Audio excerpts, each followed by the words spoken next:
सभी को नमस्कार। आज आप लोगों को जानकारी मिली होगी कि सुबह करीब 6:15 बजे हमारे ओखला से विधायक अमानतुल्लाह खान साहब के यहाँ केंद्र सरकार की ईडी छापा मारने पहुंची थी और ये बहुत चिंता की बात है पूरे देश के लिए कि किस तरीके से खुल्लम खुल्ला केंद्र सरकार की गुंडागर्दी चल रही है। ये गुंडागर्दी है। एक सड़ा गला मामला वक्फ बोर्ड में भर्तियों से जुड़ा हुआ मामला, उस मामले के अंदर वक्फ बोर्ड के उस समय के चेयरमैन और हमारे विधायक अमानतुल्लाह खान साहब को आरोपी बनाना, पहले शोर मचाना 2016 में कि एसीबी जांच कर रही है, एसीबी ने पूछताछ की, एसीबी ने गिरफ्तार भी किया और फिर उसी एसीबी के मामले के परखच्चे कोर्ट में उड़ गए जब कोर्ट ने उसको जमानत दी और कहा कि आपके इस मामले में कहीं पे भी ये आरोप नहीं लग रहा कि पैसे के लेन देन के आधार पे किसी को नौकरी दी गई। भाई नौकरी के अंदर यही तो गड़बड़ी की आप बार बार आरोप लगा रहे हैं कि पैसे लेके लोगों को भर लिया गया। और एसीबी के मामले में कोर्ट ने साफ साफ कहा कि ऐसा तो कोई सबूत है ही नहीं, कोई ऐसा मामला ही नहीं है कि कहीं पे भी इल्लीगल ग्रेटिफिकेशन हुआ हो। खैर आप वही बासी स्टोरी चलवाते रहे, कभी अखबार में चलाया, कभी टीवी में चलाया, आपने बदनाम किया एक विधायक को। वो विधायक दोबारा से रिकॉर्ड मतों से फिर जीत के आया और फिर इनकी छाती पे बैठ गया 2020 में जीत के। अब क्या करें? अब वही मामला, वही सड़ा गड़ा मामला जो है उसको सीबीआई से जांच कराई साहब। सीबीआई ने भी जांच कर ली, सीबीआई ने भी चार्जशीट दे दी, पूछताछ कर ली, सब कुछ कर लिया। वहां भी साफ है कि कहीं पे एक आरोप ये नहीं है कि अमानतुल्लाह खान साहब ने किसी से पैसे लेके, रिश्वत लेके किसी को नौकरी दी हो। इरेगुलरिटी हो सकती है, कई भर्तियों के अंदर इरेगुलरिटी होती है। उन इरेगुलरिटी के लिए जो भी उसका सजा होती है वो मिलती है, जिसने की होगी उसको मिलेगी। मुकदमा तो चले, तय तो हो कि किसकी गलती है अगर इरेगुलरिटी है भी।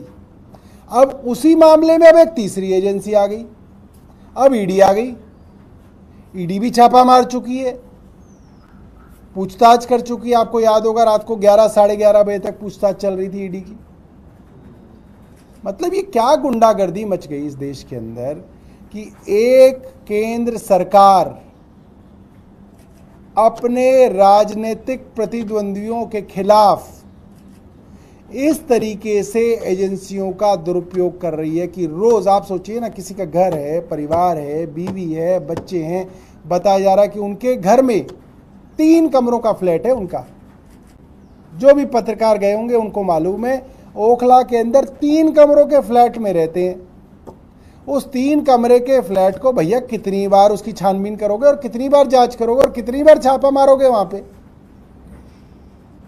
वहां उस 3 कमरे के फ्लैट में एक वीडियो आई है जिसमें उनकी सास वहीं लेटी हुई हैं, उनको ट्यूब लगी हुई है जिसके अंदर से जो है उनकी शरीर की जो मवाद है वो बाहर निकल रही है।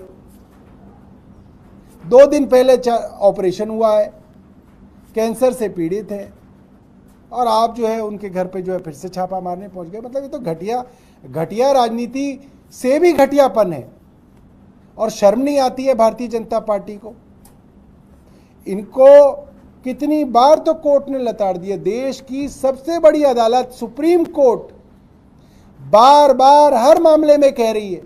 मनीष सिसोदिया जी को बेल दी तब बोला, अरविंद केजरीवाल जी को जब नीचे बेल मिली तो ट्रायल कोर्ट ने बोला। अभी 2 दिन पहले दोबारा से जब के कविता जी को बेल मिली सुप्रीम कोर्ट से, उन्होंने भी बोला कि भाई ये क्या मजाक बना रखा है आपने केंद्र शासित एजेंसियों को, कि वो कोई कानून नहीं है उनके लिए। मतलब पिक एंड चूज हो रहा है साफ तौर पे। आपका आरोप है इन लोगों ने जो है 100 करोड़ रुपए दिए, उसमें से एक को ले लिया, दूसरे को छोड़ दिया, तीसरे को गवाह बना लिया, चौथे को जमानत दे दी, पांचवे को अप्रूवर बना लिया। अरे क्या ये क्या हो रहा है? ऐसे इन्वेस्टिगेशन होती है? किसी को आप गवाह बना रहे हैं, किसी को आप अप्रूवर बना रहे हैं, किसी को आप एक्यूज बना रहे हैं, किसी से आप पूछताछ ही नहीं कर रहे हैं, किसी से आप इलेक्टोरल बॉन्ड में 55 करोड़ रुपए ले लिए, उसकी कोई जिम्मेदारी नहीं है, उसकी कोई जवाबदेही नहीं है। भाई तुमने क्यों लिया? तुम्हारा रिश्तेदार लगता था वो आदमी, तुमने उससे 55 करोड़ रुपए ले लिए। कोई भारतीय जनता पार्टी का आदमी इतने सारे लोग प्रेस कॉन्फ्रेंस करते हैं, कोई एक आदमी तो बताया कि भाई हमारा वो फूफा लगता था इसलिए हमने उससे 55 करोड़ रुपए लिए। तुमने उससे 55 करोड़ रुपए क्यों लिए? ये भारतीय जनता पार्टी के पास जवाब नहीं है। और मजाक चल रहा है देश के अंदर। किसी के घर पे चले जाओ, किसी के घर छापा मार दो, किसी के घर आरोप लगा दो। बहुत दुर्भाग्यपूर्ण है। और भारतीय जनता पार्टी की उल्टी गिनती शुरू हो गई है। देश के लोगों ने अब तय कर रखा है कि भारतीय जनता पार्टी को विदा करना है। और दिल्ली के लोग भी देख रहे हैं कि किस तरीके से जो है आम आदमी पार्टी के पीछे ये लोग पड़े हुए हैं और अपनी शक्तियों का दुरुपयोग कर रहे हैं, और दिल्ली के लोग इसका जवाब देंगे।